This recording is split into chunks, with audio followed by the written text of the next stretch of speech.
Karibu H-Nut Media, ili uwe wa kwanza kupata taarifa zetu. Hakikisha unabonyeza maandishi ambayo yameandikwa subscribe hapo chini ya video, lakini usisahau ku like, comment na kushare. Uhabari gani mwana michezo mwenzangu popote pale ulipo nchini Tanzania na nje ya mipaka ya Tanzania. Hapa ni H-Nut Media ambayo nakuletea taarifa hizi za kimichezo ambazo zinakujia kila siku kila wakati katika update hizi hapa ambazo tunakuletea. Leo kuna moja kati ya story kubwa ambayo imetufikia katika meza yetu ya matangazo, na sisi ilivyo kawaida yetu ni kuhakikisha kwamba tunakupasha kile ambacho unastahili kukipata katika anga la michezo. Unaambiwa kwamba kumekwepo kwa taarifa kadha wa kadha, taarifa tofauti kubwa ambazo zinaendelea kubamba live na story ambazo zinaendelea kuzungumzika huko katika mitandao ya kijamii, lakini sisi hapa tumezikusanya taarifa zote hizo tukuletee ili uweze kujua ni nini ambacho sasa kimekwisha kugonga vichwa vya habari sana huko katika mitandao ya kijamii. Unaambiwa baadhi ya wachezaji wa klabu ya Young Africans, hasa kwa wachezaji ambao wanacheza eneo la katikati kwa maana ya viungo wakabaji na viungo washambuliaji, wamekuwa na mengi ya kuzungumza kuhusiana na wachezaji wenzao ambao wanamaliza katika eneo la ushambuliaji.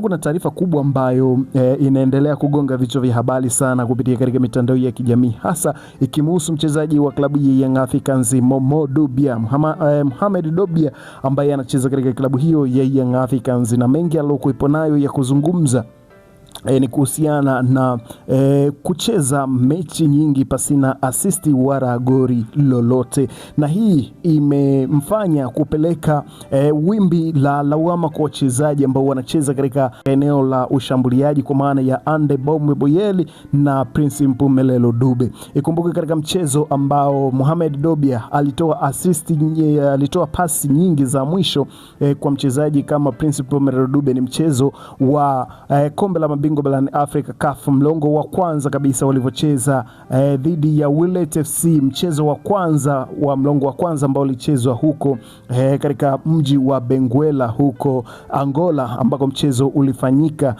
Mohamed Dobia akicheza pasi 6 ambazo zingeweza kuzaa magoli kwa upande wa mshambuliaji Prince Mpumelelo Dube, lakini haikuwa hivyo kutokana na kukosa umahiri na kukosa utimamu katika eneo hilo la ushambuliaji.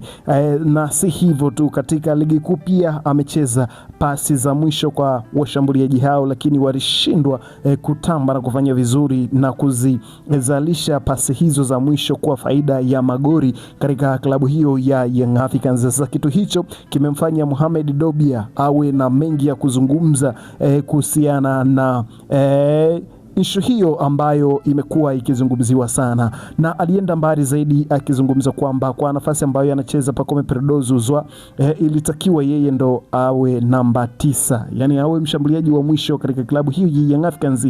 Anaamini kwamba angekuwa na assist nyingi zaidi mpaka sasa ya ambavyo alivyo hana assist wala goli lolote, licha ya kwamba anafanya kazi kubwa katika klabu hiyo ya Young Africans.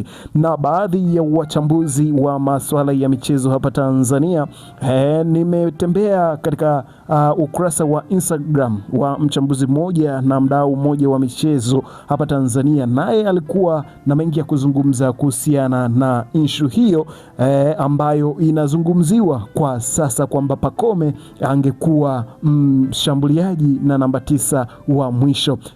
Hebu tuisikilize hii, alafu tutakuja kuendelea kuyatazama yale mengine ambayo tumekuandalia. Kwenye malengo makubwa ya kimataifa msimu huu, mimi niliwahi kutoa bayana mtazamo wangu. Mimi nafikiri mchezaji ambaye anapaswa kuanza kama namba 9 kwa upande wa Young Africans ni Pacome.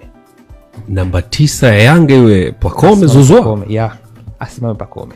Wala asisimame Boyeli wala Dube kama inawezekana hicho kitu. Kwa sababu Pacome ana uwezo wa kucheza kama namba 9. Tena mimi ninachompendea Pacome, na niliwahi kubainisha, Pacome ni mchezaji ambaye niliwahi kumtafsiri kama udongo. Yani Pacome unaweza kumfinyanga popote unavyotaka na ikatokea shape unayoitaka mwisho wa siku. Sanifahamu vizuri Tuchukue hiyo. Chukue Pacome dongo la ufinyanzi ule. Unamfinyanga unavyotaka, anakupa chombo unachokitaka wewe. Kwa muundo unaotaka, kwa namna unavyotaka wewe, kwa sababu Pacome toka akiwa ASEC, kwa mtu ambaye labda aliwahi hata kufuatilia toka akiwa huko kwenye michuano ya kombe la shirikisho barani Afrika, Pacome kuna baadhi ya games nyingi ASEC walikuwa wanamtumia kama mshambuliaji kivuli namba 9 na alikuwa anadeliver, kwa sababu Pacome ukitaka aanze kukabia kuanzia juu anaweza, hiyo energy anayo. Tena physically ukimwangalia Pacome ukimlinganisha labda na Boeli pamoja na Dube, physically Pacome yuko much better, ni msumbufu, then pia hata ukitaka aanze kupress anaweza, alafu ni finisher mzuri. Kitu cha msingi ambacho kinanifanya niseme Pacome anafaa kuwa kama namba 9 ni kwa sababu kwenye michezo ya kimataifa, hasa kwenye hatua ya makundi, hutopata nafasi nyingi. Kwa hiyo kama hutopata nafasi nyingi, utatakiwa uhakikishe nafasi chache utakazozipata utazitumia. Kama kuna mchezaji ambaye sasa hivi kwenye eneo la mbele la Young Africans anahitaji nafasi chache akuhakikishie matumizi ya hizo nafasi, ni Pacome peke yake. Na kitu ambacho mimi naweza nikakwambia ni kitu kimoja. Kuna baadhi ya timu nyingi kwenye michuano ya kimataifa zimefuzu kwa kumtegemea mshambuliaji mmoja tu. Yaani kwamba tuna only one primary goal scorer. Sio kwa sababu unapenda kuwa na mtu mmoja wa kumtegemea, lakini kuna muda unajikuta huna jinsi. Yani ukikaa kwa sababu ni mechi ngapi za makundi? Mechi 6. Ukikaa ukitizama kiuhalisia unaona kabisa kama kuna mtu ambaye anatamani nafasi mdondoke, ama kama kuna mtu ambaye anaweza nikamwekea dhamana kule mbele, labda ni mtu huyu. Kwa sababu mimi nitakwambia kitu kimoja. Kuna timu nyingi za ukanda wa kaskazini zimewahi kufuzu kwenda kwenye hatua ya robo finali kwenye ligi ya mabingwa kwa kufunga goli 4 tu hatua ya makundi. Na unakuta hizo goli 4 pengine anafunga mtu huyu au anafunga watu hawa, labda kuna goli 3 anafunga mtu mmoja, unakuta labda beki anakuja kupiga utosi goli jingine. Petro Atletico de Luanda, tutarudi hapo, aliongoza kundi kwa kufunga goli 5 tu na akafuzu kwenda robo. Hicho ndicho kilichozungumziwa na mchambuzi na mdau mmoja wa masuala ya michezo hapa Tanzania kuhusiana na ubora wa Pacome Peredo Zouzoua pamoja na ubora wa washambuliaji waliopo katika klabu hiyo ya Young Africans kwa upande wa Ande Bombe Boyeri na upande wa Prince Mpumelelo Dube. Kitu ambacho kikubwa kingine ambacho kinazungumziwa sana kwa upande wa washambuliaji hawa wawili, kwa maana ya upande wa Prince Mpumelelo Dube, lakini pia kwa upande wa Ande Bombe Boyeri, kwamba style ya uchezaji ni ile ile, ila kinachotofautisha ni kwamba Ande Bombe Boyeri ana uwezo wa kukabiliana na mabeki wawili na akaweza kuhimiri mtiti huo, lakini si kwa upande wa Prince Mpumelelo Dube ambaye akiguswa, akikutana na changamoto yoyote kutoka kwa mabeki, anaweza akahamishwa na akakosa utulivu na akapoteza hata kama alikuwa na mpira. Lakini kwa upande wa Ande Bombe Boyeri kidogo ana nguvu na mwili, ana uwezo wa kukabiliana na warinzi, na unaona hata ile mechi ya ligi kuu Tanzania bara NBC Premier League ambapo walikutana na KMC katika ile penalty ambayo ilipatikana, ilikuwa ni hivyo katika kuhakikisha kwamba wote wanawania mpira na ambao walikuwa wamesha receive. Kwa hiyo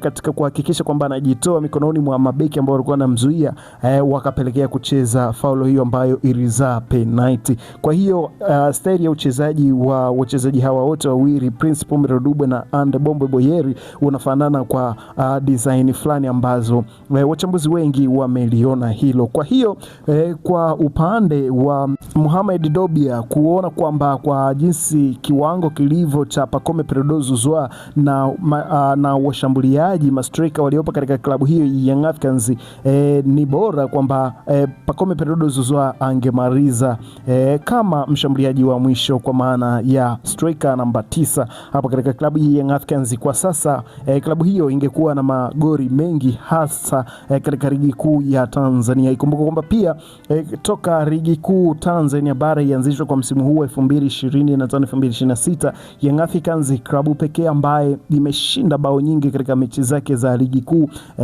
wakiwafunga mabao 4-1 KMC Complex, KMC katika uwanja wa KMC Complex, na kujitengenezea rekodi hiyo ya kuwa klabu ya kwanza ambayo imepata magori mengi katika mechi moja. Hakuna klabu nyingine yoyote ambayo imeshinda ushindi wa magori 4, na hicho kitu ndo ambacho alikuwa anakizungumzia msemaji wa klabu hiyo ya Young Africans. Huyu si mwingine ni Ally Shabani Kamwe, kwamba katika rekodi na katika rekodi za kwenye makaratasi hakuna klabu ambayo inafanya vizuri kama klabu ya Young Africans.